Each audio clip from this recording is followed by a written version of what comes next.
కామారెడ్డి సభలో BC declaration ప్రకటించింది Congress. Karnataka CM Siddaramaiah, Revanth, professor Kodandaram, CPI జాతీయ నేతలు నారాయణ, చాడ వెంకటరెడ్డి, ఇతర ముఖ్య నాయకులు హాజరయ్యారు. సిద్ధరామయ్య చేతుల మీదుగా కాంగ్రెస్ బీసీ డిక్లరేషన్ ప్రకటించింది.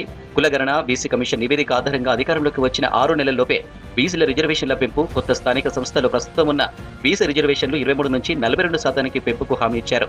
బీసీ సంక్షేమానికి ఏడాదికి 20,000 కోట్ల చొప్పున 5 ఏళ్లలో 1,00,000 కోట్లు కేటాయిస్తామని ప్రకటించారు లీడర్లు. నేను వారందరి అనుమతితో ఈ బీసీ డిక్లరేషన్ ని ఈ సభలో ప్రవేశపెడతా ఉన్నాను. జరగబోయే జనగణన ఆధారంగా దానికి సరిపడ విధంగా రిజర్వేషన్ని పొడిగించి మేము ప్రభుత్వంలోకి వచ్చిన 6 మాసాల్లోపే దీన్ని ఇచ్చి తీరుతామని మాట చెప్తా ఉన్నాం. తెలంగాణకు మోదీ 100 సార్లు వచ్చినా ఇక్కడి బీజేపీ అభ్యర్థులకు డిపాజిట్లు రావన్నారు కర్ణాటక సీఎం సిద్ధరామయ్య.